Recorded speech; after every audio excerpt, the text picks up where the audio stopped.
성경에 보면 베드로후서 3장 17절에 보면은 굳세지 못하고 어리석은 자들이 성경을 억지로 풀다가 멸망에 이른다, 이런 이야기가 있습니다. 사실은 예수를 안 믿는 것보다 더 무서운 것이 예수를 잘못 믿는 것이다, 이런 말도 있죠. 이 유대인들은 하나님을 너무너무 열심히 믿었기 때문에 예수님을 죽였습니다. 또 역설적인 이야기 같지만, 근데 하나님을 너무너무 믿었는데 잘못 믿었다는 거죠.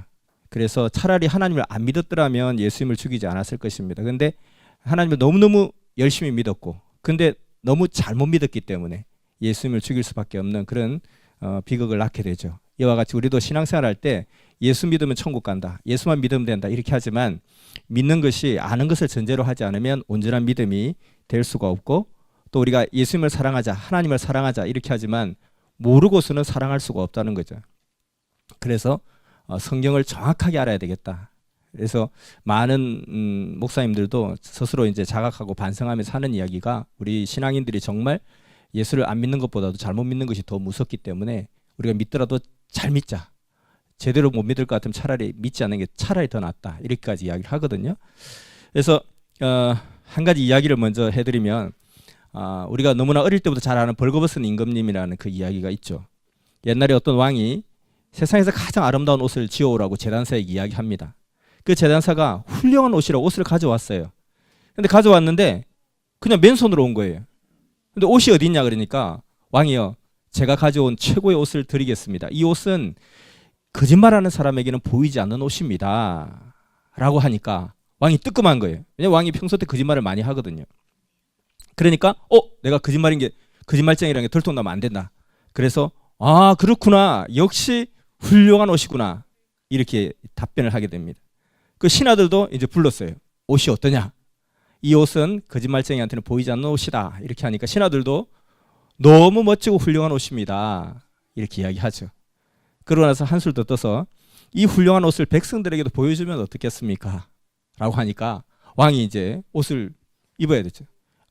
옷이 없는데 옷이 보이는 척하면서 옷을 입어야 되니까 입던 옷을 벗어야 되겠죠. 옷을 훌러덩 다 벗고 옷을 막 입는 척합니다. 이렇게. 근데 왕은 분명히 알몸인데, 신하들이 볼 때도 알몸인데, 왕도 자기가 좋은 옷을 입은 것처럼, 신하도 좋은 옷을 입은 왕이 보이는 것처럼 그렇게 행세하고 거리를 나가요. 거리를 나가니까 많은 백성들도 와, 왕이 진짜 훌륭한 옷을 입었다, 다 그렇게 이야기하는 거예요. 왜냐하면 자기 눈에 안 보이지만, 안 보이면 거짓말쟁이게 탄로나니까 잘 보인다고 이야기해요. 근데 어느 순간에 어떤 아이가 나타나서 임금님 빨가벗었다, 이렇게 이야기하는 거죠.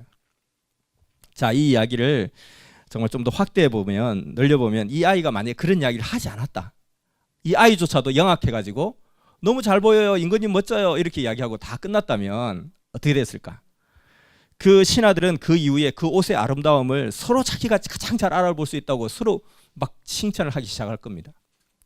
그리고 그것을 입증이라도 하듯이 나라에서 훌륭하다는 학자들을 불러다가 그 옷에 대해서 연구하도록 지시도 할 겁니다. 그리고 그 학자들은 옷에 관한 모든 참고문을 다 뒤적여가지고 그 옷의 천이 분명히 페르시아산 비단인 것이 틀림없다, 이런 이야기를 하게 될 것입니다. 또 다른 학자는 그 이론을 연장시켜서 페르시아 비단의 기원과 역사, 그리고 그 제조 과정, 이런 것들을 막 연구할 거예요. 또 다른 학자는 페르시아 비단과 중국 비단의 차이, 이런 것들을 막 연구합니다. 그리고 페르시아 비단의 미래, 이런 것들 연구하죠. 다른 한쪽에서는 그 페르시아 비단의 순어인 황금 무늬의 특색 등에 대해서 끊임없이 연구를 하고, 이렇게 이루어진 연구 성과를 백성들에게 막 전파하는 것을 사명인 것처럼 생각하고, 그리고 이제 모든 백성들도, 신하들도 이 왕의 옷에 얽힌 이 모든 이론, 이 모든 역사를 다 아는 것이 마치 훌륭한 신하나 백성으로서 임무를 다 아는 것처럼 여기면서 막 서로 다투어 학습을 하게 된다는 거예요. 또 거기에 대해서 다른 이야기 하게 되면 막 손가락질을 하게 되겠죠. 그리고 무식하다 그러고 정말 웃지 못할 희극이 발생하게 되는 것입니다. 성경을 대하는 우리의 신앙과 믿음에서 이런 희극이 벌어지고 있는 것은 아닌가 생각을 하게 됩니다. 그 찬란한 페르시아 비단으로 만들었다는 그 왕의 옷은 아무리 눈을 닫고 봐도 보이지 않는 거예요. 나는 보이지 않는데 이거 보여야 되는 거예요. 지금 보이는 것은 왕의 알몸뿐인데 비단 옷이라니, 큰일 났구나. 어떻게 하지? 내가 믿음이 약해서 그런가? 믿음이 생길 때까지 좀 기다리자. 근데 지금 당장 나는 안 보인다 하면 나는 안 되니까 일단은 보이는 걸로 하자. 보이겠지, 나도 나중에. 다 보인다 하니까. 나도 보이는 척이라도 하자. 그래서 저도 잘 보입니다. 그런데 누가 어떻게 보이냐 물어보지 않아도 뭔가 한마디 더 거들어야 될 것 같아요. 그래서 이 옷이 보이는데 정말 그 임금님 그 체형에 딱 맞는 제단법이 특히나 좀 눈에 들어옵니다. 이 정도로 이야기를 좀 해놓을까? 그럼 내가 좀 무시당하지 않겠지? 이렇게 생각을 하게 되죠. 학자들이 연구해 놓은 그 이론 체계를 그 교리라는 이름 아래서 마치 하늘에서 뚝 떨어진 진리나 되는 것처럼 그렇게 막 믿어야 되겠는데, 여겨야 되겠는데, 이거 대명천지에 도저히 양심적으로 그럴 수가 없는 거예요. 그래서 이거 지성의 희생을 감수하지 않으면 도대체가 이걸 받아들일 수 없지만 어떻게 하겠어요? 존재하려고 하니까, 왕따 되지 않아야 되니까, 그리고 자기 거짓말쟁이가 탄로나면 안 되니까. 그래서 그냥 믿는 척 하는 거죠. 좋은 게 좋은 거니까.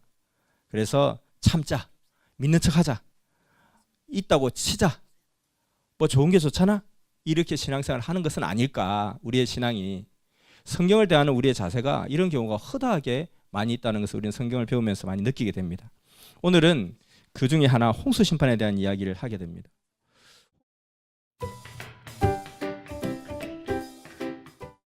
홍수 심판은 그냥 우리 모든 사람이 교회를 다니지 않는 사람들도 너무나 잘 알고 있는 아주 유명한 이야기입니다. 근데 이 이야기 속에 아주 중요한 큰 비밀이 담겨져 있다는 것이죠. 성경에 나오는 모든 이야기들은 그냥 들어간 이야기가 하나도 없어요. 이 짧은 성경책 속에, 하나님 쓰신 유일한 이 성경책에 하나님의 우주 창조의 모든 원리가 다 담겨져 있는데 그 작은 책 속에 내용을 막 집어넣을 수 없는 거예요. 그래서 하나님을 믿게 하기 위한 사건을 중심으로 편집한 것이 성경이다. 하나님이 사람을 통해서 그렇게 편집하게 하신 것, 그러니까 하나님의 원작자라는 것이죠. 그런데 그 쓰여진 모든 목적이 하나님 믿게 하기 위한 것이기 때문에 하나님 믿게 하기 위한 사건만을 중심으로 기재해 놨다는 것입니다. 그래서 이것은 그냥 이솝우화처럼 어떤 옛날 이야기처럼 재밌는 이야기, 또 역사 이야기 하려고 넣은 것이 아니라는 거, 다 의미가 있는 이야기라는 거예요. 그래서 홍수 심판도 우리 가운데 시사하는 중요한 비밀이 있기 때문에 이것이 기록되어 있습니다. 그런데 이게 안 보이네요. 홍수 심판을 그 내용을 보면 이렇습니다. 약 4,300년 경에, 지금부터 약 4,300년 전에, 거의 노아 할아버지와 비슷한 시대에 살았던 사람이죠. 그 시대에 하나님 앞에 사람들이 많은 죄를 많이 지었나 봐요. 그래서 창세기 6장, 7장, 8장에 보면 나오는데, 여호와께서 사람의 죄악이 세상에 관영함과 그 마음의 생각의 모든 계획이 악할 뿐임을 보시고 땅 위에 사람 지으셨음을 한탄하사 마음에 근심하시고 지면에서 사람들을 쓸어버리겠다. 모든 육축과 기는 것과 이 모든 것을 다 멸해버리겠다. 근데 그러기 전에 방주를 만들어서 많은 사람들에게 방주를 타라고 이야기하고 다닌다는 거예요. 그래서 방주를 타는 사람은 살아날 것이고, 그런데 모든 짐승들을 갖다가 한 쌍씩만 다 방주에 태운다는 거죠. 그리고 나서 40일 동안 비가 내리고 또 150일 동안 물이 차 있다가 결국 방주가 다 홍수 심판이 끝나기까지 271일 동안 물에 잠겨 있는 그런 역사가 일어나게 됩니다. 그래서 이런 과정 가운데 이제 우리 기성신학에서는, 기독교 신학에서는 문자 그대로 홍수가 전 세계에 걸쳐서 일어났다. 천하가 물에 덮였다. 방주를 탄 노아의 가족 8명과 선택된 동물들을 제외한 모든 사람들과 생명체들이 멸종됐다. 이렇게 이야기하고 있습니다. 그리고 그 심판의 이유는 이스라엘 민족의 하나님의 뜻을 순종치 않음으로 그 죄악으로 심판을 했다. 이렇게 이야기를 하죠. 자, 그러면은 여기서 우리가 의문이 생기는 것이, 이들이 하나님이 왜 홍수 심판을 했는가? 하나님이 세상에 사람을 지으신 것을 한탄할 정도로 그들의 죄악이 관영하기 때문에 심판을 했다고 했습니다. 그러면은 하나님을 전혀 모르고 살았던 사람도 있다는 거예요. 그 시대 누가 죄를 지었느냐? 이스라엘 민족 그 지역, 노아 지역에 살았던 사람들이 죄를 지었다는 거예요. 근데 전 세계에 흩어졌던 다른 사람들, 전혀 그 주관권이 아니었던 사람들은 죄를 지은 적도 없고 방주를 만들어라 소리도 들은 적도 없다는 거예요. 우리 뭐 고조선 시대 당군 할아버지가 노아 할아버지로부터 너도 빨리 방주에 올라타라 라는 이야기 들은 적도 없고, 왜 심판하세요? 죄악이 관영해서 그래. 누가요? 우리 이스라엘 사람들이. 저는 아닌데요. 저는 하나님의 말씀, 명령을 들은 적도 없고 들은 적도 없기 때문에 어긴 적도 없고, 근데 왜 제가 심판을 받아야 돼요? 그렇게 된다는 거죠. 그리고 또 네가 잘못이 있으니까 무조건 매를 맞아야 돼, 이것이 아니라 잘못이 있으니까 너는 반성을 해야 돼. 어떻게 반성할까요? 방주를 만들 테니까 너는 방주를 타. 싫은데요? 그래, 싫어? 그럼 맞아야지. 이렇게 되는데 방주를 타라 소리도 안 들었다는 거예요. 숙제하라고 소리도 듣지 않았는데 숙제 안 했다고 나를 선생님이 매를 든다. 그것은 불의한 일이죠. 하나님은 공의의 하나님인데 이것이 말이 안 맞다는 것입니다. 그래서 우리가 이 홍수 심판을 통해서는 구원에 대한 하나님의 그 비밀을 우리가 알 수가 있습니다. 이때 이런 의문을 가져보죠. 저도 이제 처음에 신앙생활을 가질 때 물었던 질문입니다. 심청이는 지옥 가나요? 심청이도 지옥 가야 되나요? 심청이는 예수님 몰랐는데. 어떻게 답을 할까 굉장히 궁금했었어요. 근데 답은 뭐였냐면 지옥 간대요. 왜요? 갑자기 막 좀 동의가 안 되는 거예요. 왜 그렇습니까? 심청이가 죄가 있겠냐 없겠냐 그래요. 죄가 있을 것 같아요. 뭐 죄가 하나도 없겠습니까? 심청이라고? 죄가 있겠죠. 죄가 있으면 천국 갈 수 있겠냐 그래요. 이 짧은 상식이지만 못 간다고 이야기해야 될 것 같아요. 못 가겠죠. 그러니까 지옥 간다는 거예요. 그러면 목사 장로님들 중에 못된 목사 못된 장로 얼마 많은데 그 사람들 다 그럼 천국 갑니까? 그러니까 천국 간다는 거예요. 왜요? 왜 그 천국 가야 돼요? 그러니까 그들의 죄가 아무리 크고 크다 할지라도 예수님 이름으로 다 회개하면 그 흰 눈같이 희게 된다는 거예요. 그래서 죄가 억만 개인데 심청이는 죄가 10개인데 그 죄가 10개를 회개하지 못해서 10개를 그대로 남아서 지옥 가는 것이고, 억만 개가 있는데 억만 개가 0으로 되기 때문에 천국 간다는 거예요. 그래서 할 말이 없죠. 그런가? 근데 잠시만요. 심청이가 만약에 백제시대 사람이라 쳐요. 1400~1500년 전의 사람인데 그 심청이한테 예수 믿으라 소리 한 적이 있습니까? 예수 믿으라 소리도 안 해놓고 왜 예수 안 믿었냐 하고, 이 시대는 사람들한테 막 그냥 예수 믿기 싫다 해도 쫓아다니면서 예수 믿으라고 예수 믿으라고 예수 믿으라고 급까지 줘가면서 이렇게 하면서 예수 믿으라 하고, 그 백제시대 그 심청이는 예수 믿으라 소리도 한 번도 안 하면 너 예수 안 믿으니까 지옥 가야 돼. 그러면 하나님이 무슨 공의의 하나님입니까? 라고 하니까, 그러니까 네가 이 시대에 태어난 걸 감사해야지, 쓸데없는 생각을 하지 말고 감사하라는 거예요. 근데 나는 감사한데 우리 엄마는 열심히 무속신앙을 한단 말이에요. 민간신앙을 한단 말이에요. 점도 보러 다니고 굿도 하고. 그 우리 엄마는 지옥 가야 된다는 거예요. 근데 나는 더 착하지 못한 나는 그냥 이렇게 날라리 신앙이라도 교회 다니는 척만 하면 천국 간다. 이건 아니지 않느냐는 거예요.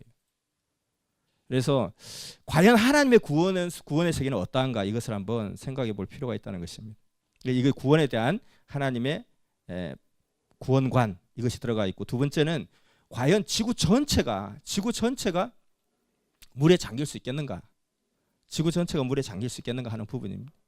그래서 그 부분에 대해서 한 번 더 생각해 보고, 또 하나는 이 성경에 나오는 홍수 심판이 나하고 무슨 상관이 있는가 하는 거예요. 성경에 있는 모든 내용들을 다 나더러 보라고 하는 말씀이라는 거예요.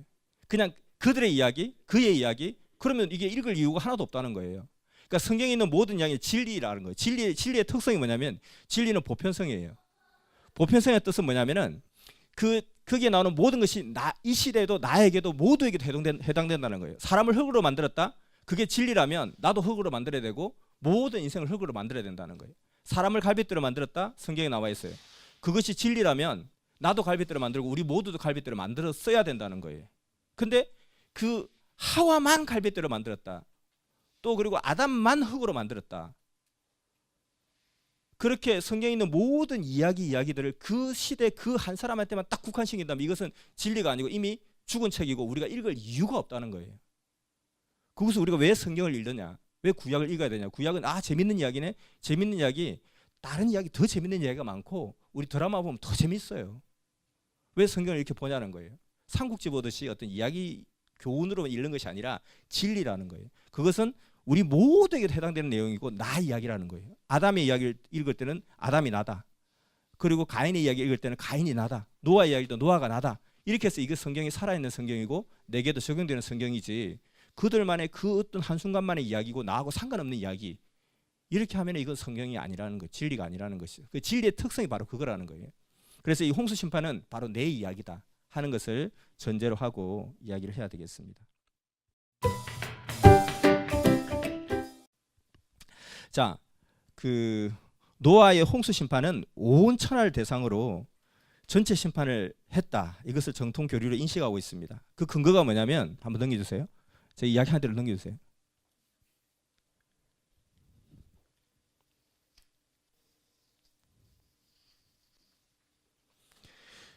노아의 홍수 심판이 온 지구가 다 물에 잠겼다는 거예요. 그 왜 그러냐니까 성경에 나와 있는 거예요. 자, 창세기 6장 11절에 보면 온 땅이 하나님 앞에 패기하여 강포가 땅에 충만했더라. 온 땅이 다 심판을 받았더라. 이렇게 되어 있고요.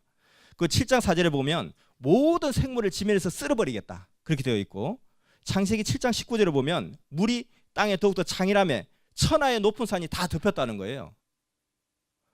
그리고 창세기 7장 21절에 보면 생물이 다 죽었고 그 새와 육축과 들짐승과 땅에 기는 모든 것까지 다 죽었다는 거예요. 그러니까 하늘을 날아다니는 새조차도 다 죽었다는 거예요. 그리고 천하의 높은 산이 다 물에 잠겼다는 거예요. 그러니까 에베레스트 산이 8,848m인데 그것도 물에 잠겼다는 거예요. 그러니까 뭐 이 지구촌 전체에 생명이라는 거 있을 수가 없다는 거죠. 그래서 이와 같이 이 온 땅이 다 물에 잠겼다고 생각하는 그 근거는 뭐냐면 성경에 나와 있는 그 근거 때문에 그런 거죠. 온 땅이 심판을 받았고 모든 생물이 다 죽었고 또 하늘에 나는 새까지 물에 있는 그 어류까지 땅에 기는 모든 것까지 모든 사람들 천하의 높은 산도 물에 잠겼다라고 이야기를 하고 있습니다. 그리고 성경 주석을 보면 성경에 유명한 성경을 푸는 우리 성경 박사님들이 있죠. 우리 어릴 때 보면 전과라고 그러나요? 요즘은 참고서라고 해야 되나요? 참고서 보면 설명을 자세하게 다 해놨어요. 성경 하나하나를 다 설명해 놓은 책을 주석이라고 그러는데 우리나라에서 가장 보편적으로 많이 정통으로 보는 박윤선 박사의 주석에 보면 창공에 물이 많이 있었다. 지구가 정도는 안 된 당시에 지질학적 근거가 있다. 모든 동물들은 자력으로 끌어들였다는 거예요. 그리고 특수 냉동장치의 동면 상태에서 방주에 탔다. 이렇게까지 이야기하고 있어요. 그러니까 하나님은 전지전능하시는데 뭘 못하겠냐. 아마 이런 방식으로 하지 않았을까. 아니 이 방식이 아니더라도 어떤 방식으로든지 할 수 있다. 심지어 이런 방식으로도 할 수 있다. 무조건 믿는 거죠. 매튜 헨리의 주석을 보면 비는 일시에 온 세상에 내렸다. 하나님께 이 세상을 6일 동안 지으셨으나 그것을 멸하시는 데 40일 걸렸다. 이렇게 그냥 그대로 받아들이는 거예요. 그리고 국제성서 주석에 보면 창공 위에 있는 이 하늘의 바다는 아래로 난 격자창을 통해서 배수된다. 이렇게 다 이야기하고 있습니다. 창세기 1장 6절에 보면은 하늘에 궁창을 만드셨다 그랬어요. 이 궁창에서 물이 쏟아졌다. 땅에 깊음의 샘이 터지고 하늘에 창이 열렸다 그렇게 되어 있거든요. 그 많은 물이 어디서 왔느냐? 땅에서 깊음의 샘이 막 터졌다는 거예요. 하늘에 창이 열려서 물이 쏟아졌대요. 그것이 창세기에 창조하신 궁창이다. 물주문이다. 이렇게 또 이야기해요. 그래서 이와 같이 성경의 기본적인 어떤 그 절대적인 그 구조를 통해서 홍수 심판은 전체가 다 물에 잠겼다라고 주장하는 것이 일반적인 입장입니다. 그런데 여기에 대해서 의문을 잠시 제거하면 아주 쉬운 것부터 간단한 것부터 먼저 제기를 해보면 물 문제가 있습니다. 이 지구 전체가 물에 잠기기까지는 현재 지구에 있는 모든 물의 8배의 물이 필요하다 그래요. 이 8배의 물이 과연 어디서 왔는가? 그래서 어떤 학자들은 우주 유입설을 이야기합니다. 우주 유입설이 바로 창세기 7장 11절에 보면 하늘의 창들이 열렸다. 이렇게 이야기하죠. 그래서 창세기 1장에 이미 창조하실 때 하늘에 큰 물주머니를 창조해 놓으시고 홍수 심판 때 그런 일이 있을 거라고 해서 예비하셨다가 물주머니에서 물이 쏟아져 내렸다. 이렇게 이야기하는 거예요. 그러면은 하늘에 뭐 창이 열려서 물이 뭐 쏟아져 내렸다. 그래서 지구에 8배에 더 많은 물들이 쏟아져서 지구가 물에 잠겼다. 이렇게 한다면은 사실 우리가 이 대기권이라는 게 있잖아요. 대기권이 약 1000km 정도 돼요. 1000km 정도. 그리고 구름은 한 13km 정도 올라오고 구름 자체도 없어요. 근데 한 2000km 되는 이 대기권을 뚫고 들어오기가 쉽지 않다는 거예요. 이 물방울이 무슨 로켓 엔진이 있는 것도 아닌데 물방울이 아무리 쏟아져도 그대로 들어오는 순간 타서 증발해 버린다는 거예요. 근데 어떻게 물이 들어올 수 있겠냐는 거예요. 하나님이 전지전능하시니까 하셨겠지. 그렇게 밀어붙이면 또 뭐 돼요. 그러면 그 왔던 물들이 8배 물이 어떻게 왔다 쳐요. 그 8배 물이 어디로 다 빠져나갔냐는 거예요. 뭔가 밑에 하수구 구멍이 있어서 우주로 흘러갔다. 뭐 그렇게 생각해도 좋아요. 아니면 뭐 지구가 원래는 작았는데 물이 막 불어가지고 라면 불듯이 팅팅팅 커졌다.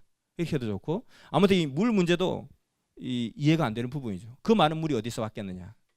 그 많은 물이 오는 것도 불가능하지만 왔던 물이 또 그럼 어디로 빠져나갔느냐, 이것도 문제가 되죠. 그 다음에 생물을 끌어모으는 것도 문제입니다. 생물을 끌어모으는 것도 문제라는 거예요. 그때 당시에 4300년 전 고조선 시대, 단군 할아버지 시대 때 그 시골의 할아버지, 노아 할아버지가 전 세계를 다니면서 그 많은 사람들한테 가서 이야기할 수가 없다는 거예요. 우리 고조선 시대 단군 할아버지까지 와가지고 방주를 타시오. 지금 하나님의 대대적인 홍수 심판이 있을 것이니까 이 지구 전체가 다 물에 잠길 것이니까 빨리 이 방주를 타시오. 이 말을 어떻게 하겠냐는 거예요. 콜럼버스가 아메리카 신대륙을 발견했을 때는 정말 4000년 가까이 지났을 때 이야기인데 이미 그때 그러면 신대륙도 발견했을 것이고 캥거루도 호주까지 가서 태웠을 것이고 진돗개도 진도까지 와서 태웠을 것이고 아니면 그냥 진도가 갑자기 어느 날 계시를 받고 막 달려가는 거예요. 어디 가냐 하니까 나 지금 방주 타러 가야 되니까 지금 가야 됩니다. 갈 길이 멉니다. 시너지로 해서 실크로드를 해서 저기까지 빨리 가야 된다고. 그렇게 갔겠느냐? 그것도 말이 되지 않는다는 것입니다. 근데 이 천지창조라는 영화가 있어요. 천지창조라는 영화에 보면 어떻게 모은다고 되어 있냐면은 노아가 길을 났어요. 길을 나서서 한참 뒤에 이제 저 산등성이 넘어서 노아가 오는데 노아 뒤에 동물들이 둘씩 짝을 지어서 막 오고 있어요. 그래서 기린이 오고 코끼리가 오고 그게 토끼가 따라오고 그다음에 새가 위에서 날아오고 그렇게 하면서 따라서 방주에 다 타는 거예요, 사실은. 그러면 호주에 있는 캥거루는 어떻게 왔겠냐는 거예요. 아메리카에 있는 얼룩말은 어떻게 왔겠으며 진돗개는 어떻게 왔겠냐는 거예요. 진돗개는 어떻게 왔겠냐는 거예요.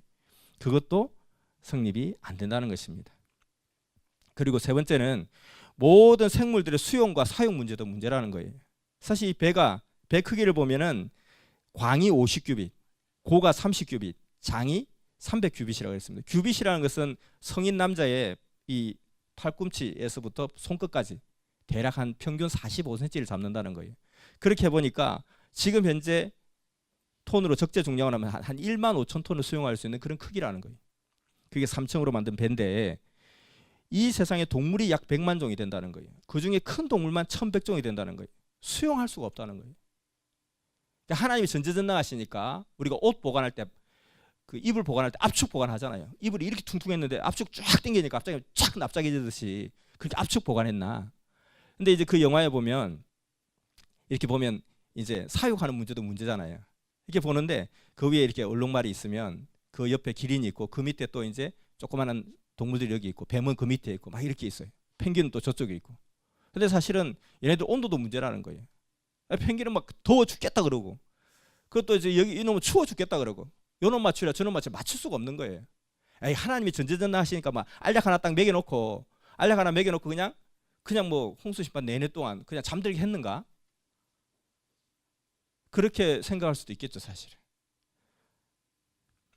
그렇게 아무리 하나님이 전지전능하니까 무조건 된다 해도 밀어붙여도 무조건 옷도 보이지 않는데 나는 보여 하다 보면 옷이 보이는 것처럼 보여요, 정말로. 정말 알몸뚱이 있는 임금님이 옷을 입고 있는 것처럼 착각을 하게 된다는 거예요. 근데 모든 사람이 다 그렇게 주장해. 근데 거기서 난 다른 이야기를 할 수가 없는 거죠. 못 믿을 게 믿는 게 믿음이니까. 믿을 거 믿고 못 믿을 거 못 믿는 게 그게 믿음이냐? 못 믿을 거 믿는 게 믿음이지. 그러니까 주여 믿습니다 하고 막 고함을 질러요. 왜 그렇게 믿습니다 할까요? 안 믿기니까 믿습니다 하는 거죠. 자, 그래서 이렇게만 갈 것이 아니라 한번 생각을 해보자는 거예요. 이게 과연 가능할까? 그리고 인구와 인종의 문제도 문제입니다, 사실은. 서기 원년 2000년 전에 지구 인구가 2억 5천만이라 그렇게 추산을 합니다. 그런데 거기서 다시 2400년을 더 올라가니까 4300년 전에 지구촌에 딱 4쌍만 지금 남았다는 거예요. 다 죽었으니까. 노아와 그 아들 셈, 함, 야벳의 부인 이렇게 4쌍이 남았는데 지금 75억 인구가 되려면 한 쌍당 계속해서 150명씩 애를 낳아야 된다는 거예요. 평균적으로 다 그렇게 낳아야 된다는 거예요. 근데 보면 한 30명 낳는 사람도 있을 거 아니에요. 30명 낳는 사람은 왜 그렇게 작게 낳냐? 욕을 하겠죠. 미안해, 네가 그러면 250명 좀 낳아줘. 이렇게 어떻게 150명씩 낳아 제낄 수 있겠냐는 거예요. 불가능하다는 거예요. 지금 기네스북에 보면 44명이 최고 기록이라고 그렇게 이야기하고 있는데 비공식적으로는 69명까지도 있대요. 일단 공식적으로는 브라질에 44명이 최고 기록이라고 그러는데 러시아에서 69명까지 나왔다는 그런 보고도 있답니다. 그것이 이 지구가 생긴 이래로 수천억의 사람들이 오고 갔지만 그중에 1등이 그 정도 나왔는데 어림도 없다는 거예요. 다 150명 이상씩 나와야 지금의 75억 인구가 나온다는 것입니다. 이것도 말이 안 되죠. 인종의 문제도 마찬가지입니다. 흑백 황인종도 어떻게 생겼을까? 그래서 제가 유년주일 학교 때 그냥 여름 성경학교 때 갔을 때 그런 이야기를 하더라고요. 하나님 나라에 제빵사가 빵을 굽다가 그냥 좀 졸아가지고 빵을 태웠다는 거예요. 그래서 큰일 났다고 빨리 그냥 뒤집다가 빵이 떨어졌다네. 그 떨어진 빵을 누가 지나가다가 빵이 떨어지냐고 딱 먹다가 네가 감히 하나님의 빵을 먹었냐, 이 빵처럼 끔댕이가 되어라 해서 끔둥이가 흙이 되었다는 거예요. 그리고 또 어떨 때는 이제 빵을 갖다가 이제 아직 이제 덜 익은 상태에서 잘 뒤집으려고 뒤집다가 빵이 떨어졌다는 거예요. 그걸 가서 주워서 먹었는데 너도 푸르죽 흰둥이가 되어라, 흰둥이 됐다 그러고 잘 익었는데 하나님께 드려야지 갖고 가다가 떨어뜨렸는데 그걸 먹어서 황인이 되었다. 물론 이제 그냥 아이들한테 해당되는 이야기일 수도 있겠죠, 사실은. 근데 흑백 황인종이 이렇게 생겨난 것에 대해서 어떻게 설명하겠냐는 거예요. 4,300년 전인데. 그리고 온 인류가 그러면 같은 조상이라는 거죠. 당군 할아버지도 그때 죽었어야 되고 다 죽었으니까 우리 조상도 노아 할아버지. 모든 인류 민족의 조상이 노아 할아버지가 되어야 된다는 것입니다.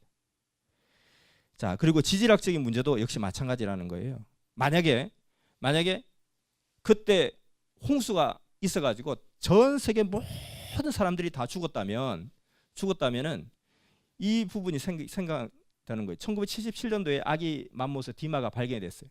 이게 왜 어떻게 발견되니까 그 빙하 속에서 그대로 얼어 있었던 거죠. 그 얼어 있었는데 얘가 살았던 시절이 약 4만 년 전이라는 거예요. 그래서 4만 년 전 그 모습 그대로 딱 드러나게 되었다는 거죠. 근데 만약에 4,300년 전에 온 지구가 다 물바다가 되었더라면은 빙하가 다 녹았겠죠. 왜냐하면 에베레스트 산도 물에 잠겼으니까 다 녹았을 테니까 결국 얘도 썩었지 이렇게 존재할 수 없다는 거예요. 냉동 상태로 존재할 수가 없다는 거예요. 그러니까 이것도 설명할 수가 없다는 거죠. 그리고 또 지질학적인 문제도 마찬가지입니다. 그리고 또 하나 또 다시 다음을 넘어가 보면 홍수 심판의 전후를 보면 또 그런 내용도 있습니다. 성경에 보면 창세기 6장 4절에 네피림 족속이라고 나오고 있습니다. 창세기 6장 4절은 그 분명히 홍수 심판이 있기 전에 땅에 네피림 족속이 있었다고 분명히 설명을 하고 있죠. 그런데 홍수 심판이 지나고 나서 한참 뒤에 민수기 13장 34절을 보면 네피림의 후손 아낙 자손이 살고 있다. 이렇게 성경은 기록하고 있습니다.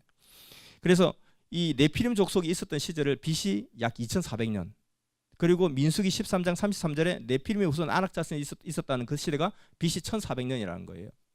그러니까 노아의 홍수 심판을 기점으로 해서 1000년의 기간 동안에 그 자손이 그대로 번성하고 있었다는 거예요. 분명히 홍수 심판에 노아 방주를 탄 사람은 4사람밖에 없고 그 부인들밖에 8명밖에 없는데 분명히 홍수 전에 있었던 사람이 홍수 이후에도 그대로 그 족속이 존재하고 있더라는 거예요. 그러면 이 네피림 족속은 홍수 심판으로 인해서 죽지 않았다는 거죠. 민족이 멸절당하지 않았다는 거예요. 그 전에도 있었고 그 후에도 있었으니까. 그러니까 홍수 심판 때 이 족속들은 전혀 죽지 않았다. 이렇게 이야기를 할 수가 있죠. 이런 것들이 너무너무 많습니다. 그리고 또 창세기 8장 11절에 보면 그 홍수가 이제 다 멈췄는지 그 확인하기 위해서 배를 타고 다니다가 그 비둘기를 보내가지고 나무 잎사귀를 물고 오게 하죠. 근데 그 나무 잎사귀를 물고 왔어요. 나무 잎사귀가 있었다는 것은 274일 동안 물에 잠겨 있었던 것이 아니었다는 거죠. 그러니까 물에 잠긴 곳도 있었지만 물에 잠기지 않은 곳에서 나무 잎사귀를 물어 왔다는 거예요. 만약에 전체가 물에 잠겼으면 나무 잎사귀가 있을 게 어디 있어요? 이미 다 썩었죠. 그리고 수천 년, 수만 년이 지났을 때 나무가 새로 생겨나든지 뭐 그렇게 했겠죠. 이와 같이 이런 것들은 사실 뭐 이렇게 막 이야기하면 밤새도록 해도 할 것이 너무너무 많다는 거예요. 이런 이야기를 굳이 다 할 필요도 없죠. 이런 걸 통해서 이것은 전체적으로 지구 전체가 심판당한 것이 아니다라는 이야기를 할 수가 있죠. 그런데 이와 같이 이렇게 뚜렷한 증거들이 너무나 많은데 누가 초등학생, 유치원생한테도 설명해도 받아들일 만한 그런 것들이 너무 많은데 그럼에도 불구하고 왜 이렇게 전체 심판이라고 그렇게 똑똑한 사람들이 그렇게 주장을 할까 하는 것이죠. 그것은 앞서 말했듯이 결국 성경에 나와 있는 온 땅이 하나님 앞에 회개하며 이렇게 되어 있고 천하의 모든 생물들을 멸절하고 천하의 높은 산도 물에 잠겼고 하는 그 천하라는 개념, 온 땅이라는 그 개념 때문에 철동같이 이렇게 믿고 있다는 거예요. 왜냐하면 성경에 나와 있으니까 그것을 믿을 수밖에 없는 거죠. 우리가 신학적으로 우리 모든 어떤 그 교리적인 체계가 뭐냐면 성경은 오류가 없다. 성서무오설이 있다는 거예요. 성경은 오류가 없기 때문에 성경에 나와 있는 모든 글자 하나도 함부로 해석해서는 안 되고 무조건 믿어야 된다. 조사 하나도 함부로 해석하는 것은 이단이다 라는 것이 굉장히 큰 강령으로 자리 잡고 있고, 그리고 축자 영감설, 각 글자마다 하나님의 영감으로 되어 있기 때문에 그 글자를 함부로 받아들여서는 안 되고 무조건 믿어야 된다. 이것이 신학적인 흐름이기 때문에 무조건 이렇게 믿고 있는 거죠, 사실은. 그런데 여기에 대해서 한번 살펴볼 게 있습니다. 살펴보면 이런 내용이 있어요. 출애굽기 1장 7절에 보면, 출애굽기 1장 7절에 보면 이스라엘의 자손은 생육이 중다하고 온 땅에 가득했더라, 그렇게 되어 있거든요. 그러니까 출애굽기라는 것은 이스라엘 민족이 애굽에 종살이 할 때인데, 그때 표현하기를 이스라엘 자손이 생육이 중다하여서 온 땅에 가득하더라. 근데 이스라엘 자손들이 그때 당시에 노예 시대 때 온 땅에, 우리나라에, 중국에, 동남아에 유대인들이 살지 않았다는 거예요. 그 온 땅이라는 것은 그 애굽 주관권을 이야기하는 거죠. 누가복음 2장 1절에 보면 천하로 다 호적하라 하여서 예수님도 호적하러, 그 부모가 호적하러 가다가 베들레헴에서 낳게 되죠. 그러니까 천하에 호적하라 이랬는데 우리나라는 로마 시대 때 우리나라 호적한 적이 없어요. 중국 호적한 적이 없어요. 근데 천하라고 한 것은 그 로마 주관권이 천하였던 거예요. 그래서 성경에 보면 이런 내용들이 너무나 많이 나오고 있죠. 사도행전 2장 5절에 보면 유대인이 천하 각국으로부터 왔다, 그런 말이 있어요. 그러니까 출애굽기에 보면 이 출애굽기에서는 결국 온 땅에 이스라엘 민족들이 가득하더라. 근데 온 땅이 아니고 결국은 애굽 근처, 이 애굽이란 나라 주관권 전체 이 주변을 하는 거죠. 또 하나는 앞서 말했듯이 누가복음 2장 1절에 보면 천하에 호적하라, 천하에 호적하라 명에 따라서 예수님의 부모가 그 본적으로 내려가다가 예수님을 탄생하게 되는데, 천하에 호적한다고 해서 이게 온 세상을 이야기하는 게 아니라는 거예요. 그 로마 중심의 문화권. 그 다음에 아까 사도행전 2장에도 보면 여기에 이야기하기를 유대인이 천하 각국으로부터 왔대요. 천하 각국으로부터 유대인이 왔다 그랬는데 사실 유대인이 뭐 천하 각국에 사는 게 아니잖아요. 이때는 이 사도행전 시대 로마 중심으로 그 주변의 나라가 천하 각국이었어요. 우리가 중국을 볼 때 중국에서 천하 통일 그래요. 천하 통일한다고 해서 뭐 아메리카, 유럽까지 통일한다는 말은 아니잖아요. 그러니까 중국 시대는 자기 중국을 중심으로 이것이 세계 전체였던 거예요. 그래서 중화잖아요. 중국을 중심으로 동서남북의 오랑캐들, 이게 세계였던 거예요. 이게 중국 중심의 세계관은 중국과 동서남북의 오랑캐, 이게 세계 전체 다였던 거예요. 이들에게는 뭐 로마고 서양이고 유럽이고 안중에도 없는 거예요. 애굽 시대는 애굽을 중심으로 이 주변의 반개 세력들이 다 세계 온 땅이었고 천하였던 거예요. 로마 시대 때는 로마를 중심으로 주변에 몇몇 흩어진 곳이 다 이것이 천하였고 온 땅이었던 거예요. 그러니까 결국은 천하 각국에서 왔다, 온 땅이다 다 이야기하지만 결국 이것은 그 주변에 정도밖에 해당되지 않는다는 거예요. 그래서 이걸 갖다 문자 그대로 천하라고 했잖아, 온 땅이라고 했잖아, 천하라고 했는데 뭐 천하 각국에서 왔다고 했는데 믿어야지. 아니 우리나라에 무슨 유대인이 있었어요? 유대인 없었어요. 고구려 시대 때 유대인이 있었나요? 고조몽이 유대인인가요? 무조건 믿어야지, 성경에 나와 있잖아, 이렇게 해버리면 안 된다는 거죠. 그래서 결국 천하 각국이다, 온 땅이다 하는 것도 그 중심의 문화권을 이야기하는 거죠. 그러니까 노아 시대 때 온 땅이 물에 잠겼다, 천하의 높은 산이 물에 잠겼다 하는 것은 결국 그 지역 정도만 이야기하는 거죠. 노아가 4,300년 전에 시골 할아버지 노아가 갈 수 있는 환경이 얼마나 됐겠냐는 거예요. 얼마 되지 않는다는 거예요. 기껏 해봤자 조금밖에 나갈 수밖에 없는 그런 상황이었고, 우리가 지평선, 수평선이 한 4km밖에 안 된대요. 우리가 볼 때 바다 끝이 굉장히 먼 것 같지만 4km밖에 안 된다는 거예요. 우리 시야가. 지평선이 8km밖에 안 된다는 거예요. 그러니까 거기가 이런 구릉 지역이었는데 혹시 평지라 할지라도, 평해라 할지라도 볼 수 있는 것이 8km, 뒤로 8km, 사방 8km밖에 안 된다는 거예요. 반경 8km 범위밖에 보이지 않는 거예요. 그러니까 여기도 비가 내리고 저기도 비가 내리고 배가 움직여도 비가 내리고 있으니까 온 땅이 다 물에 잠겼다, 천하의 높은 산이 물에 잠겼다 했을 때 노아 할아버지가 4,300년 전에 에베레스트 산을 알겠냐는 거예요. 알프스 산을 알겠냐는 거예요. 모르죠. 자기 지역에 있는 산이 최고인 줄 아는 거예요. 그러니까 자기가 볼 때는 천하라는 개념은 바로 그 동네를 이야기하는 거죠. 그 동네만 물에 잠겼다는 거예요. 그래서 이것을 생각할 때 결국은 여기서 말하는 그냥 성경에 나와 있는 온 땅, 천하, 모든 생물 이것 때문에 온 지구가 물에 잠겼다 이렇게 주장하는 것은 말이 안 맞다는 것입니다. 그럼 이것도 마찬가지로 우리 천하각국에 유대인이 살았다고 이야기해야 되고, 그런데 역사적 사실을 볼 때 천하각국에서 유대인들이 로마로 모이지 않았다는 거죠. 이스라엘로 모이지 않았다는 거예요. 다 틀린 이야기가 된다는 거예요. 전부 다. 그러니까 결국은 우리가 이 성경을 볼 때 문자 그대로 보는 그 신앙을 정말 타파해야 되겠다. 문자 그대로 봐서는 안 된다 하는 것입니다.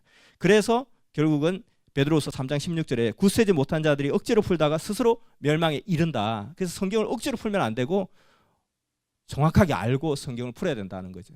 그렇게 하지 않고 믿는 믿음은 아무런 의미가 없는 믿음이라는 것입니다. 그래서 홍수 심판은 부분 심판일 수밖에 없다는 것이죠. 근데 이것은 지금까지 했던 이야기는 다 차치하고 정말 중요한 이야기는 이것 때문에 부분 심판이라고 이야기하는 것이 아니라, 이것 때문에 그런 것이 아니라 이걸 다 무시하고서라도 결국은 하나님의 심판 패턴을 보면 계시록 11장 2절에 보면 하나님은 성전 방마당은 놔두고 성전 앞마당을 측량한다 그랬습니다. 그리고 아모스서 3장 7절에는 하나님은 주 여호와께서 일을 하실 때 자기의 비밀을 그종 선지자에게 먼저 보이지 않고서는 절대 일을 행하지 않는다고 그랬고, 또 로마서 5장 13절에 이런 말이 있습니다. 죄가 율법 이전에도 분명히 존재하고 있었지만 율법이 없을 때에는 죄를 죄로 여기지 않는다 이렇게 표현하고 있습니다. 그러니까 하나님의 그 심판 패턴은 어떤 것이냐면은 먼저 죄가 있는 곳에 법을 주시고 그 법을 어겼을 때 심판을 하신다는 거죠. 그 법은 이렇게 막 심판하기 위한 법이 아니라 살리기 위한 법이라는 거예요. 내가 잘못했을 때 그 잘못을 다시금 회개하고 돌이킬 수 있게끔 법을 주신다는 거예요. 그러나 그것을 어겼을 때는 사심이 없다는 거죠. 그래서 이와 같이 우리가 하나님의 심판은 죄형 법정주의 하나님이라는 거예요. 그래서 죄가 있는 곳에 법이 있고 그 법에 따라서 심판이 이루어진다는 거죠. 그러니까 예수를 믿으라 하는 법을 받지 않았을 때는 여기에 로마서 5장 13절처럼 죄가 율법 이전에도 세상에 있었다는 거예요. 죄는 율법이 있기 전에도 분명히 죄가 있었으나 그러나 율법이 가기 전까지는 죄를 죄로 여기지 않는다는 거예요. 살인하면 죄다라는 법이 없었을 때는 살인한다고 해서 처벌할 수가 없다는 거예요. 그러니까 자꾸 살인하니까 안 되겠다. 이대로 놔두면 안 되겠다. 살인하면 안 된다. 살인하면 처벌하겠다는 법을 만들자. 그럼 그때부터 법이 적용이 된다는 거예요. 그러니까 죄가 많아지면 법이 자꾸 많아지는 거죠. 근데 그 살인하지 말라는 법이 있기 전에도 살인은 있었다는 거예요.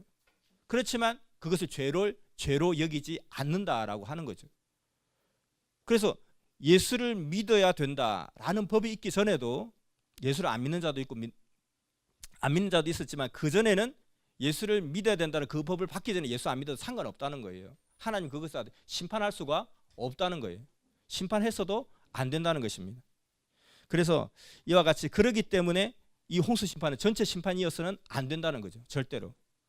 하나님께서 이 땅의 사람 지역에서 한탄하면서 했던 것은 그 시대 사람들의, 그 지역 사람들의, 이스라엘 민족의 그 죄악이 관영했기 때문에, 그렇기 때문에 그 죄를 지은 자가 이스라엘 사람이었고 그 죄를 지은 이스라엘 사람들에게 법을 주었어요. 그렇게 하지 말라고. 너희들이 정말 다시 여기서 사심을 받으려면 방주를 만들으라고. 그래서 방주를 만들라고 노아가 외치고 다녔는데, 노아가 조선 땅까지 와서 외친 것도 아니고 중국 땅까지 와서 외친 것도 아니고 저 아프리카 가서 외친 것이 아니라는 겁니다. 그러니까 그들을 심판할 수가 없다는 거예요. 그러니까 무슨 고래까지 뭐 다 짐승들 다 태울 수도 없다는 거예요. 태울 필요도 없고. 그래서 이것이 바로 이 홍수 심판이 부분 심판이냐 전체 심판이냐, 그게 뭐 중요합니까? 그냥 뭐 전체 심판이면 어떻고 부분 심판이면 어떻고 그냥 믿으면 되지. 예수 믿어 천국 가면 되는 거 아닙니까? 절대 천국 못 간다는 거예요.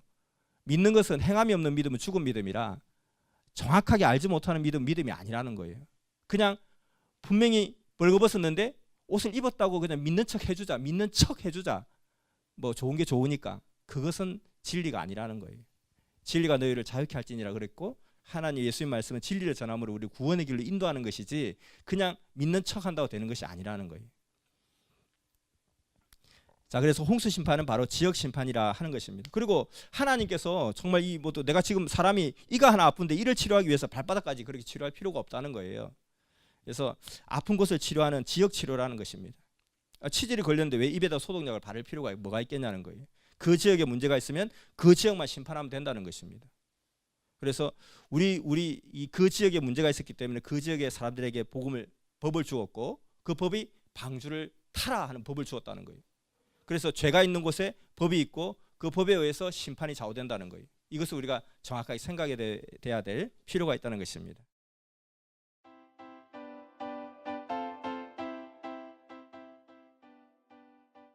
그리고 이 홍수 심판의 그 이유가 뭐냐? 그 이유는 혼인문란 때문에 그러하다. 혼인문란. 여기서 표현할 때는 어떻게 혼인문란 표현했냐면은 이야기하기를 하늘의 아들들이 사람의 딸들의 아름다움을 보고 자기들이 좋아하는 대로 아내를 삼는지라 이렇게 이야기했습니다. 그게 뭐 그렇게 큰 죄인가? 그렇게까지 큰 죄인가 했는데 결국은 하나님의 사람들이 그 사람의 딸들의 아름다움에 가서 취하지 말고 하나님의 편으로 인도해오고 이끌어와야 되는데 하나님의 사람들이 오히려 흑암의 주관권에 있는 사람들에게 반하여 가서 그들을 섬기고 도모하고 따라간다는 거죠. 그 마치 가인이 아벨에게 찾아와서 하나님께 제물을 드려야 되는데 아벨이 가인에게 찾아가서 사탄에게 경배를 하는 것과 같다는 거예요. 그러니까 하나님께서 심판을 할 수밖에 없는 것이죠. 그러니까 하나님은 하나님 나를 섬겨주지 않아? 나를 섬겨주지 않으니까 너무 화가 나. 그렇게 심판하는 하나님이 아니라는 거예요. 나를 안 섬겨준다고 심판하는 하나님이 아니라 하나님 왜 그런데 도대체? 그게 아니고 결국은 그렇게 해야지 우리 인생의 근본 창조 목적을 이루기 때문에 그 길로 가라고 자꾸 심판하고 견책을 하시는 거죠. 그래서 혼인문란 때문에 그러하다. 두 번째는 선악분립을 하기 위해서 그랬다. 왜냐하면 같이 섞여 있으면 다 썩어버린다는 거예요. 사과 상자에 썩은 사과가 하나 있으면 나머지도 다 썩어버린다는 거예요. 그래서 그때는 분리를 해야 된다. 그래야 전체를 살릴 수 있다. 그래서 선악을 분립해야 된다는 거예요. 그리고 또 하나는 에덴 복귀. 원래 에덴 동산에서 하나님이 이 우주를 창조하시고 137억 년 만에 우주 역사를 펼치시고 45억 년의 인류 역사를 지구 역사를 펼치시고 또 인간 역사를 300만 년 정도 펼치시다가 지금부터 6천 년 전에 한 사람 아담을 택한 거잖아요. 이 아담을 통해서 하나님이 인간을 창조한 그 목적을 이루려고 그 뜻을 이루려고 이 땅에 사역자로 하나님의 대신자로 하나님의 사람으로 하나님의 메신저로 삼아서 역사를 펴려고 했는데 아담이 성장하는 과정 가운데 그 책임 분담을 하지 못해서 그 자격을 따지 못했다는 거예요. 그 실패했기 때문에 다시 그 아들 가인과 아벨을 통해서 역사를 다시 하려고 했는데 가인과 아벨 때 또 똑같이 혼인문란. 가인이 서로 하나 되어서 하나님께 나아가야 되는데 서로 그렇게 하지 못하니까 가인이 아벨을 죽이고 아벨은 가인을 데리고 책임 분담을 못하고 역사가 깨지니까 다시 원점으로 돌아가서 역사를 시작하자. 그래서 아담에게 세 아들이 있었던 것처럼 노아에게 세 아들이 있는 형태로 가는 거죠. 그래서 원래대로 원점으로 다시 돌아가서 시작하자. 이런 의미로 심판을 하게 되었다는 것입니다. 그래서 그 말씀을 듣고 그 말씀들을 행한 자들은 온전한 구원의 역사의 길을 갔겠죠.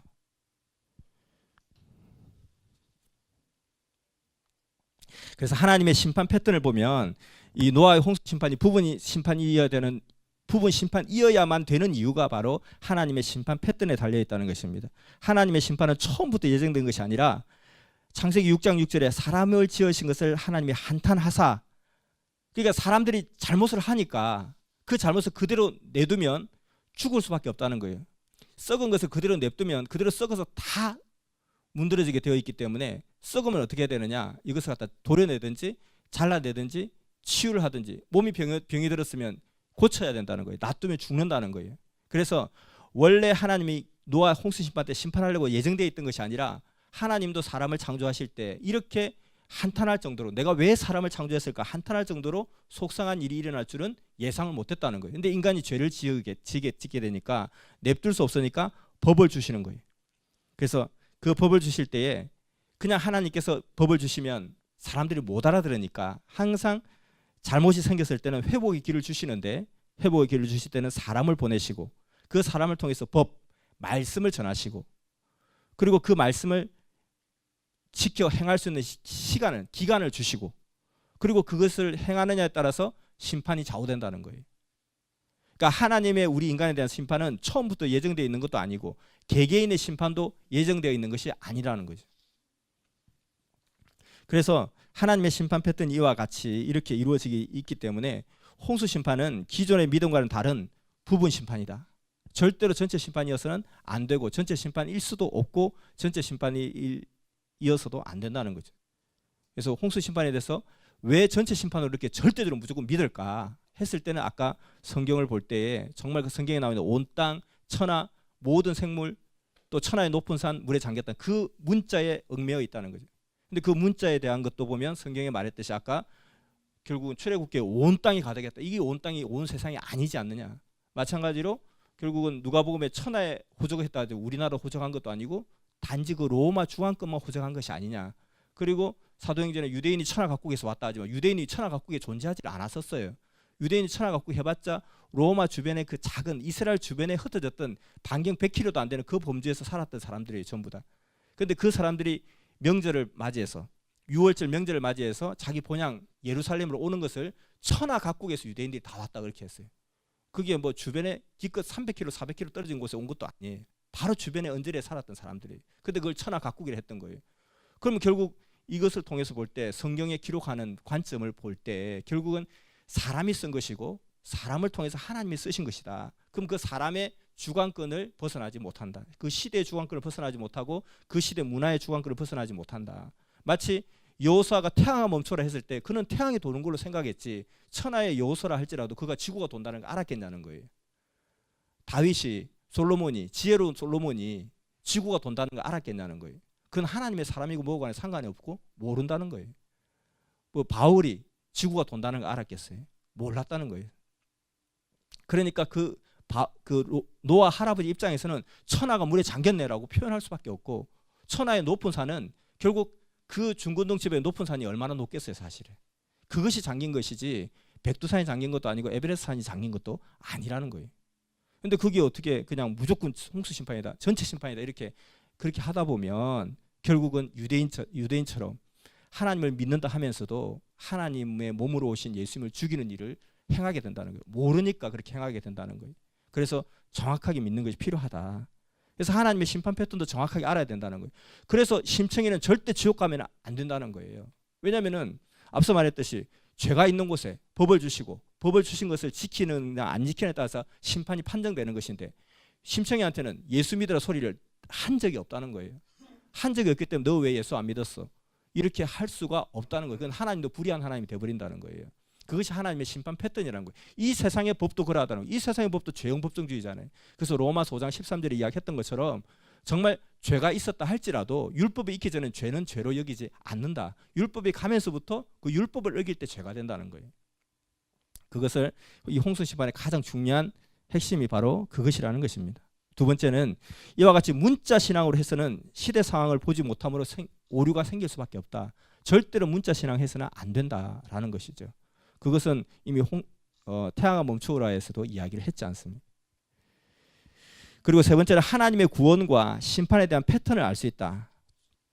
다시 이야기하자면 죄가 있는 곳에 하나님의 사람이 와서 말씀을 선포하시고 또 그 말씀에 따라 그 말씀을 지켜 행할 수 있는 준비 기간을 주시고 그 행한 여하에 따라서 결국 선악분립을 한다. 그것은 이 시대도 마찬가지라는 거예요.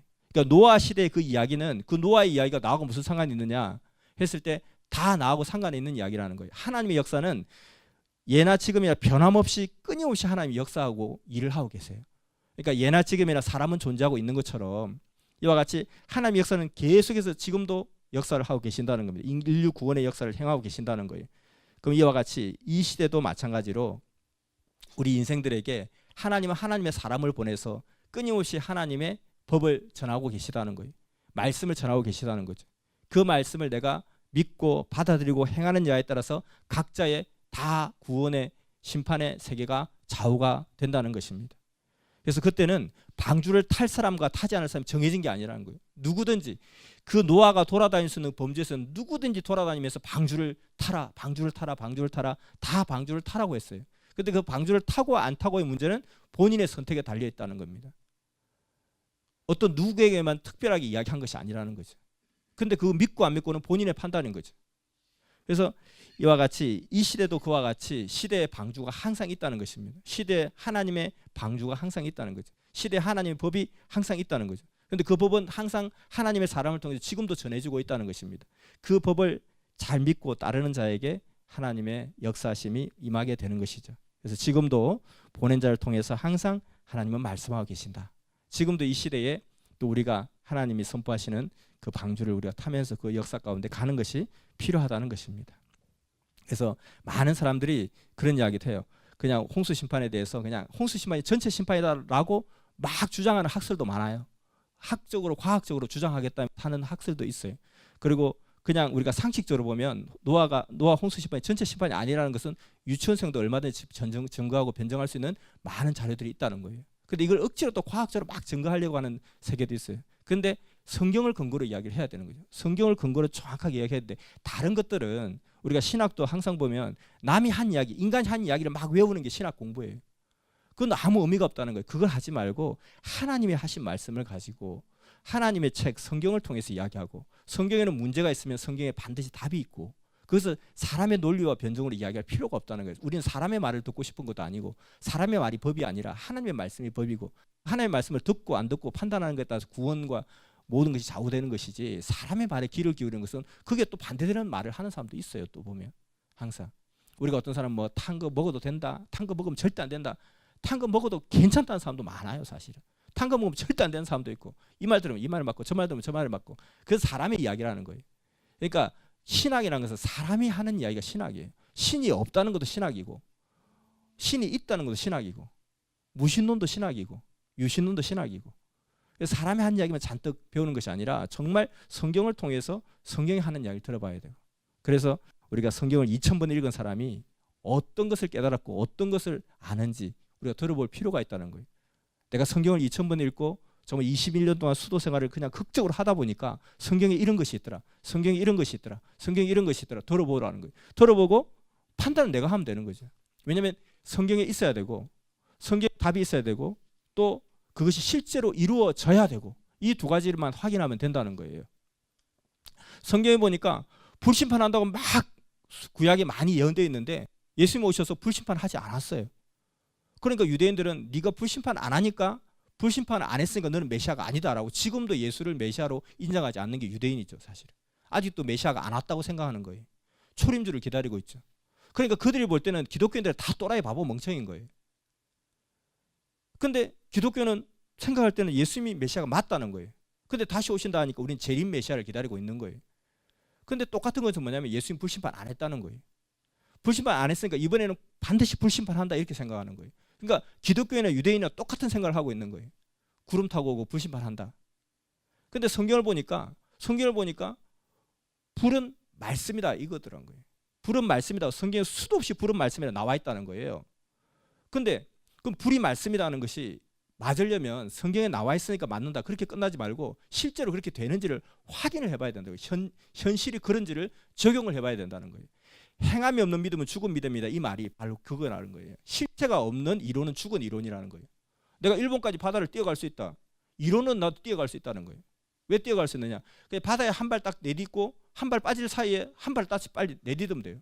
또 이거 빠질 때 빨리 한 발 내딛으면 돼요. 하늘로도 뛰어 올라갈 수 있어요. 한 발 딱 딛고 발 떨어지잖아요. 떨어지길 빨리 한 발 더 올리고 한 발 더 올라가는 거예요.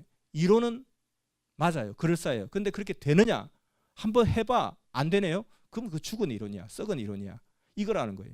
그러니까 성경에 불이 말씀이다라고 나와 있는데 실제로 그랬는지 한번 적용해 보자는 거예요. 적용해 봤을 때 맞으면 그게 맞는 풀이고 틀리면 틀린 풀이라는 거예요. 그래서 예수님 당시 때를 한번 정확하게 보면 어떤가 보면 예수님이 과연 불심판을 했느냐 했을 때 예수님이 메시아고 거짓말쟁이가 아니라면 사기꾼이 아니라면 예수님이 하신 말씀 맞는데 근데 불심판 안 한 거예요. 그럼 예수님이 거짓말했거나 우리가 잘못 알았거나 두 개 중에 하나라는 거예요. 근데 알고 보니까 불은 말씀이다라는 거예요. 그럼 예수님이 말씀 심판했느냐 보니까 진짜 예수님은 계속 말씀만 전하신 거예요. 그러니까 불이 말씀이라는 것도 맞네 하고 확인이 되는 거예요. 사실은. 그러니까 이런 모든 성경 원리가 다 그렇다는 거예요. 억지로 믿는 게 믿음이고 못 믿고 믿는 게 믿음, 그런 믿음은 죽은 믿음이라는 거예요. 죽은 믿음을 아무리 해봤자 그것은 예수를 믿은 것이 아니라는 거죠. 사실은. 분명히 내가 옷이 안 보이는데 나는 옷이 있다고 믿어요 믿습니다 했는데 그건 아무 쓸데없는 이야기라는 거예요. 그래서 예수를 안 믿었으면 안 믿었지 잘못 믿으면 안 된다는 거예요. 잘못 믿는 것은 오히려 안 믿는 것보다 훨씬 더 나쁜 결과를 초래한다는 거예요. 그런데 사람들은 내가 예수 믿으니까 천국 가겠지 이렇게 한다는 거예요. 유대인들도 그런 거 아니에요. 유대인들은 하나님 너무너무 열심히 믿었으니까 다 천국 간다고 생각하겠죠. 그렇지만 과연 그들이 천국을 갈 수 있을까? 메시아를 죽였으니까. 그럴 수가 없다는 거죠. 그래서 우리가 정말 심각한 것이 그냥 예수 믿었으니까 잘 되겠지. 아니 그냥 뭐 홍수 심판 전체 심판이 어떻고 부분 심판이 뭐 어때요? 그냥 예수 믿어 천국하면 똑같잖아요. 뭘 그렇게 알아야 됩니까? 라고 하지만 그거 하나 때문에 천국과 지옥이 좌우될 수 있다는 거예요. 그래서 정말 이게 그냥 무조건 그냥 못 믿는 게 믿음이다. 홍수 심판은 전체 심판이다.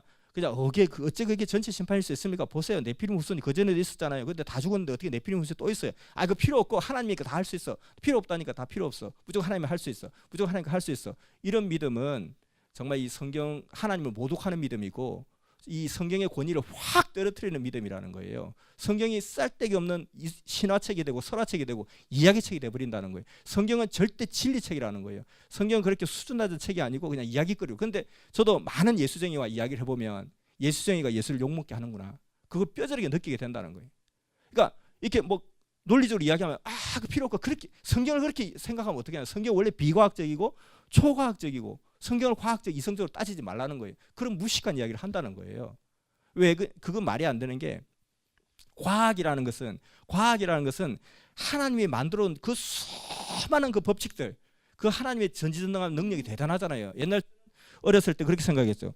천둥 치면 하나님 방귀 끼신다 그러고 그냥 또 이렇게 뭐 비가 내리면 야 하나님 오줌 누신다 그러고 그냥 하나님이 물을 내리고 물을 길어 올리고 그렇게 생각했었어요. 그러니까 옛날에 우리 동서양을 막론하고 기후제를 지내잖아요. 기후제를.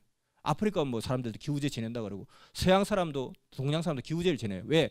하나님이 비를 내리고 안 내리고를 자주지 하시기 때문에 비를 보자는 거예요. 하나님 지금 노하셔서 얘네들한테 물 주지 마. 맛 좀 봐야 돼. 하나님 죄송합니다. 좀 용서해 주세요. 그러니까 마음이 풀어져가지고 그래 물 좀 뿌려줘. 야 저기 물 좀 뿌려줘. 야 여기 비 내려줘. 이렇게 하는 것처럼 아주 원시적인 하나님을 생각했던 거예요. 근데 우리가 과학이 발달하고 보니까 하나님은 굉장한 첨단의 하나님인 거예요. 45억 년 전에 비 내리는 프로그램 하나 딱 만들어 놓으시고 그냥 엔터 한번 눌러놓고 지금까지도 업데이트를 안 하시고 계시는 거예요. 지금까지 버전업이 없는 거예요. 근데 그 비 내리는 법칙 하나만 있나요? 수천만 가지 법칙이 있는 거예요. 사람이 죽고 사는 법칙, 바람이 부는 법칙, 생체의 법칙, 생태계의 법칙, 그 엄청난 그 비밀들을 만들어 놓으셨는데 하나님이 진짜 놀랄도록 대단하신 분이구나. 그래서 누가 야 요즘같이 달나라 갔다 왔다는 세상에 네가 하나님 믿냐 이렇게 막 주장하면 갑자기 기가 폭 죽어요. 네가 무능하니까 자신 없으니까 능력 없으니까 하나님 좀 덕 좀 보려고 하는 거 아니냐. 야 요즘 대명신자 너 교회 다니면 부끄럽지 않냐. 제가 교회 군대 갔을 때도 86년도인데 그때도 그러더라고요. 야, 환자 집합 그러더라고요. 환자 없는데 그러니까 환자 진짜 없어? 병원 갈 놈 없어? 막 그러더라고요. 교회 갈 놈 있잖아 그러더라고요. 교회 갈 놈들이 다 환자인 거예요. 정신병 환자인 거예요. 또라이로 보는 거예요 사실은. 근데 실제로 정말 그렇게 보이는 거예요. 황당한 이야기를 하니까. 그런데 정말 그런 것이 아닌 거죠. 그러니까 기가 죽어요 자꾸. 환자라 그러고 하니까. 그냥 하나님 덕 보려고 하는 거 아니냐. 공부도 안 하고 그냥 공부 잘 나오기 바라고 복 받기 바라고 그런 거 아니냐. 근데 오히려 우리가 더 선제 공격해야 되는 거죠. 지금 화성까지 지금 간다는 세상에 달나라를 여행 간다는 세상에 아직도 하나님 못 믿겠느냐. 이게 우리의 주장이 돼야 된다는 거예요. 옛날에는 하나님을 알 수 있는 근거가 너무 없었어요. 심지어 바울 선생은 로마서 1장 20절에 2000년 전에도 하나님 어딨냐 할 때 로마 그 바울 선생은 당당하게 이야기한 거예요. 니네들 만물을 봐. 만물을 보면 하나님이 없다고 핑계치 못할 거야. 그렇게 이야기하는 거예요. 저도 마찬가지로 좀 어린 조카한테 그러고 야 하나님 어디 있어 막 그래요. 야 하나님 어디 있냐니. 이 지구 덩어리 있잖아. 이 땅덩어리 너무 크지. 이 땅덩어리가 1초에 30km를 가. 1초에 30km를. 그러니까 하나 둘 셋 넷 하면 벌써 대전 가버린 거예요. 하나 둘 셋 넷 다섯 여섯 일곱 여덟 아홉 열 이렇게 하면 벌써 여기서 부산 가버린 거예요. 그렇게 지구가 빨리 달려요. 이 큰 덩어리가. 근데 그러면 또 돌면서 달려요. 근데 45년 동안 단 0.0001초의 오차도 없었다는 거예요. 이것을 저절로 이게 돌아가겠냐 이게. 이건 누가 돌리냐 누가. 어떤 돌리는 사람이 있을 거 이런 법칙을 만든 사람이 있을 거 아니냐. 기차가 저절로 다니겠냐. 레일을 누가 깔았으니까 달리겠지. 근데 이게 한 가지만 있냐. 수천억 가지의 법칙들이 존재하고 있다는 거예요. 그런 법칙들을 하나하나 발견해 나가는 과정을 우리는 과학이라고 이름 짓는 거예요. 그러니까 과학은 하나님을 증거하는 최첨단의 사도요. 최첨단의 증거자라는 것이죠. 그런데 그 과학을 갖다 하나님을 대적하는 것처럼 생각하는 것이 누구냐? 예수쟁이가 그 이야기를 한다는 거예요. 그러니까 오히려 더 그 과학자들은 더 하나님이 이런 것도 만들으셨네? 야 우리 더 발견해봐. 또 있을 거야. 또 많을 거야. 엄청나게 있을 거야. 찾자. 찾을 때마다 하나님께 영광과 경배를 돌리면서 진짜 하나님 대단하십니다. 어떻게 이런 걸 만들었을까요? 이렇게 하는 것이 과학인데 그 과학을 하나님을 대적하는 사탄의 학문처럼 생각하는 그런 또라이도 많다는 거예요. 그러니 그냥 계속 밀리는 거, 떠밀리는 거예요. 그게 아니라 성경은 절대적 하나님의 진리책이고 그 진리에 대해서 완벽하게 진리라는 것은 아까 말했듯이 보편 타당성, 그때만 존재하는 것이 아니라 우리 모두에게 존재하는 이야기라는 거예요. 베드로가 그냥 예수님의 명함을 받고 첫 번째 낚시를 딱 하니까 물고기가 동전을 물고 있더라. 그래서 그 동전으로 세금을 냈다. 그 이야기도 너무나 단순한 이야기를 갖다 그걸 문자 그대로 믿는다는 거예요. 왜 그렇게 문자 그대로 믿냐는 거예요. 하나님 전지전능하시니까 다 할 수 있다. 전지전능할 것 같으면 그렇게 할 필요가 뭐 있어요. 그냥 하나님 돈 하면 여기서 무라 그냥 떨어지면 되죠. 그렇게 하면 되죠. 근데 하나님의 전지전능함은 법칙을 통해서 전지전능함이지 법칙을 무시한 전지전능함이 아니라는 거예요. 일을 쉽게 하는 자가 전문가고 일을 쉽게 하는 자가 고수라는 거예요. 하나님은 법칙을 통해서 얼마든지 전지전능할 수 있는데 그 법칙을 초월해서 그냥 무법칙하게 질서의 하나님이신데 그렇게 하지 않는다는 거예요. 그래서 우리가 하나님을 정말 믿을 때 성경을 중심으로 진리대로 온전하게 믿어야 하나님의 온전한 역사의 구원을 이룰 수 있다. 그래서 홍수 심판도 그냥 상식적으로 진리적으로 생각해 보면 부분이 심판일 수밖에 없다는 것. 그리고 하나님의 그 심판 패턴은 절대 죄형 법정주의 하나님. 정말 죄가 있는 곳에 법을 주시고 그 법을 따를 수 있는 기한을 주시고 그 법을 갖다 믿고 따른 여하에 따라서 심판을 판정하니까 다 자기 책임이라고 또 할 말이 없다는 거죠. 그래서 공의의 하나님이라는 거죠. 근데 누군가에는 말해주고 누군가에는 말하지 않고 그건 공의가 아니죠, 사실은. 그래서 그 법을 들은 자는 죄가 있는 자고 그 법을 들은 자만이 그 법에 대해서 판단을 받을 수밖에 없다는 거예요. 근데 법을 듣지 않은 사람은 당군 할아버지가 뭐 노아 방주 만들라 소리도 듣지 않았고 타라 소리도 듣지 않았고 또 그리고 그 하나님 보실 때 그 이스라엘 민족의 그 죄악의 관영함이 우리에게는 해당되지 않는 성전 방마당이었다는 거예요. 성전 앞마당만 본 거예요. 그 앞마당을 보고 판단하시고 죄가 있으니까 고치라고 말씀을 주신 것이고 근데 우리는 성전 방마당이었고 조선은 성전 방마당, 중국도 성전 방마당이었고 그리고 그렇기 때문에 그 법을 받지도 않았고 법을 받지도 않았기 때문에 심판받을 이유도 없었다는 거죠. 근데 그걸 전체 심판으로 밀어붙여서는 안 된다. 근데 전체 심판 이유를 자꾸 성경의 문자 그대로 축자 영감설 때문에 성경 무엇을 자꾸 그렇지 않냐 한다면은 이거는 어떻게 된 거냐 이걸 또 반문할 수밖에 없다는 거죠. 그러니까 성경은 그와 같이 하나님이 쓰신 책이지만 사람을 통해서 썼고 사람을 통해서 썼기 때문에 그 시대성을 고려해야 되고 그 사람의 그 민족의 그 차원의 한계를 고려해서 해석을 해야 된다. 풀이를 해야 된다. 그럼 성경을 함부로 풀면 안 되는데 실수할 수 있잖아요. 그러니까 확인을 해보면 되지 않냐. 실제가 그런지 확인해보면 우리가 절대 속지 않는다는 거예요. 이론만 들으면 우리 다 속을 수 있어요. 그래서 속지 않는 방법은 그 이론이 그런지 확인해보면 되는 거예요. 확인해보고 되면 맞는 이론이고 확인해보고 안 되면 틀린 이론이라는 거예요.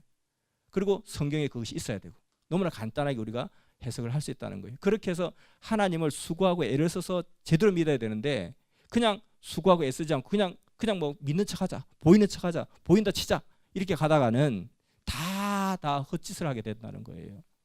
그래서 정말 이 새 역사는 하나님의 역사는 그래서 그 어린아이처럼 임금님 빨가벗었어요 하고 자신 있게 이야기할 수 있는 사람들이 이 하나님의 새 역사를 받아들이고 그 길을 간다는 거예요. 나이가 들었다고 해서 늙은 것이 아니라 정말 마음이 새로운 것에 대해서 아닌 것은 아닌 것이고 맞는 것은 맞는 것이고 대해서 진리를 분별할 수 있는 그 마인드가 있는 사람이 젊은 사람이라는 거예요. 그런 사람을 통해서 하나님의 역사를 편다는 거예요.